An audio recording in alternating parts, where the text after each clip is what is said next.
punya pengaruh karena jumlah yang dipakai, jumlah yang rusak, jumlah yang tidak dipakai, jumlahnya sama dengan surat suara yang kita terima.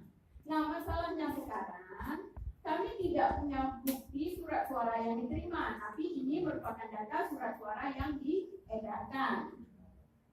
Ketika kita tidak punya bukti, logika kita menggunakan PKPU nomor 3 tentang surat suara, DPT plus DPTB ditambah 2% dari DPT merupakan surat suara cadangan, itulah surat suara yang wajib diterima di TPS. Itu aturan, bukan saya yang bicara. Kita abaikan lagi DPTB karena menurut informasi DPTB tidak dicetak surat suara. Artinya jumlah DPTB tidak kita masukkan. Jadi yang kita perlihatkan hanya DPT sebanyak 12,6%. Harusnya kita dapat angka di situ 12,940 secara aturan.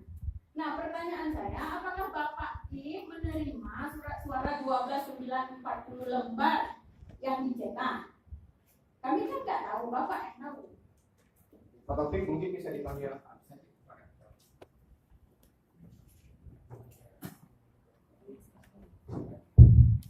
Bismillahirrahmanirrahim. Assalamualaikum warahmatullahi wabarakatuh.